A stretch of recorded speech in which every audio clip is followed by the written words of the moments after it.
Hello, boys and girls. It's Mr. McMahon, and today I would like to read a book called Frog Medicine by Mark Teague.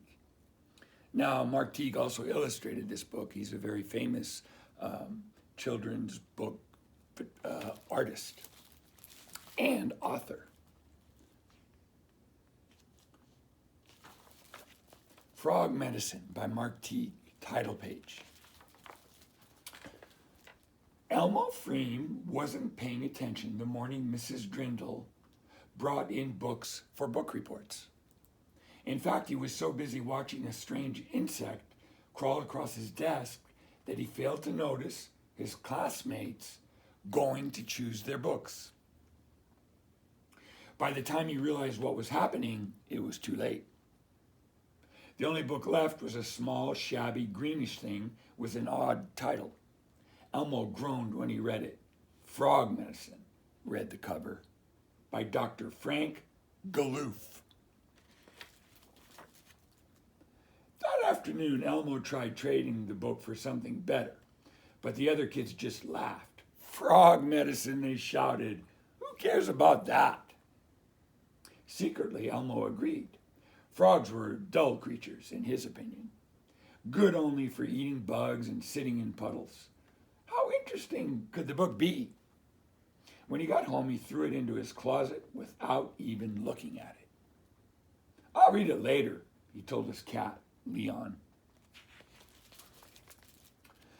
The week passed and things got worse. The longer Elmo put off the project, the harder it seemed. Everyone else was enjoying the assignment. Roy Plumpton was reading a book called Common Household Monsters, and Arthur Flux had already finished his report on the lost dinosaurs of Terror Island. Even Buford Snark, who rarely did schoolwork at all, was clearly enjoying Space Aliens and You. It all seemed very unfair. Elmo tried to think about other more pleasant subjects, but his thoughts kept drifting back to the book in his closet. At the same time, it seemed as though there were frogs everywhere he looked. I wish they would all just go away, he thought. The night before the report was due, Elmo began to panic. He took out paper and pencil and sat down at the desk in his bedroom. I haven't got time to read the book, he told Leon. I'll just make up something. But try as he might, he could think of nothing to say. He fell asleep, still worrying. The next morning was dark and rainy. Elmo felt sick. I can't go to school, he told his mother. She looked at him closely and felt his forehead. Maybe a nice hot bath would help, she said. Get into the tub, and I'll run to the store for some medicine. In the bathtub, Elmo made a terrible discovery. His feet had grown long, slimy, and green. There were webs between his toes. Oh no, he cried. I'm turning into a frog. Just then he remembered the book. Frog Medicine. That's what I need. And he hopped out of the tub to get it. He didn't even need to open the book to find what he wanted. Dr. Galoof's phone number was printed on the back cover. He'll know what to do, said Elmo as he hopped to the phone. The doctor answered on the first ring, and he listened patiently as Elmo explained his problem. Ah, that's very rare, he said. His voice was deep and gravelly. Wait outside. I'll send a cab to bring you to my office. A few minutes later, Elmo and Leon were standing on the sidewalk in front of their apartment building. It was raining heavily. Great waterfalls fell from the rooftops, and the streets ran like rivers. Leon, who didn't like the rain much, hid under Elmo's shirt. The cab that came to pick them up was unlike any Elmo had seen before. It was covered with patches of deep green moss, and when it moved, it made a loud, wet, croaking sound. The driver was equally strange. Although he wore a tall hat, he was so short that he could barely see up over the top of the seat. He sang an odd burping song as he drove, though Elmo wasn't quite able to make out the words. Still, he was very nice, and he told them both to make themselves comfortable. With all the wet weather, the cab seemed to float along, rushing down side streets until Elmo was lost. At some point, he became certain they really were floating. The rain slowed and the streets became like quiet ponds. Enormous lily pads floated on the surface.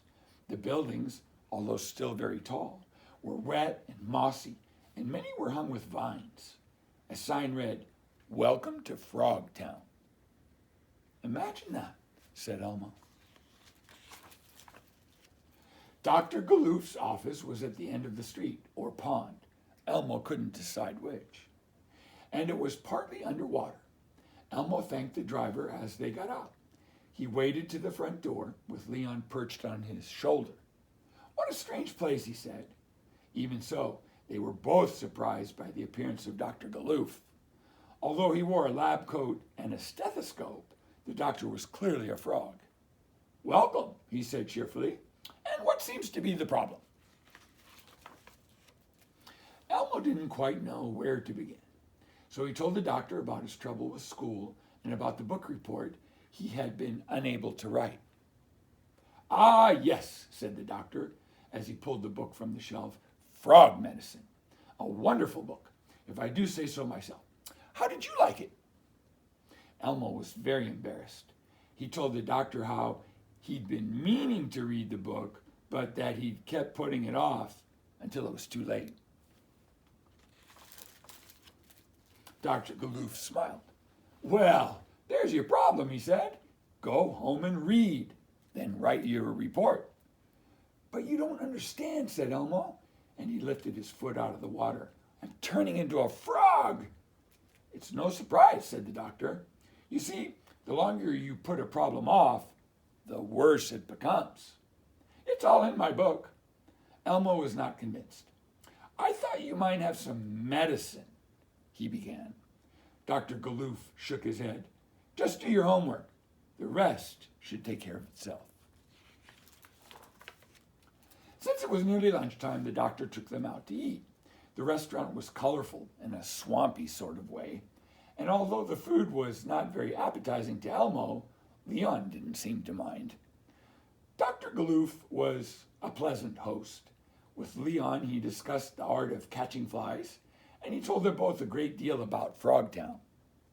"I had no idea frogs led such interesting lives," said Elmo. "You really should read more," said the doctor. After lunch, Dr. Galoof put them back into the cab. "You shouldn't be late getting home," he said. "Time moves pretty slowly here in Frogtown." Then he gave them both slimy hugs and sent them on their way. "Read the book," he shouted to Elmo as they pulled away. "I think you'll enjoy it." Elmo did enjoy the book. He opened it up as soon as they got home and found that it was full of interesting facts and strange pictures. As he read, he began to feel better. By the time he finished reading, his worries were gone and his feet had returned to normal. When his mother came back from the store, she was happy to see him feeling so good. She put the medicine away and smiled. "You should be well enough for school tomorrow," she said.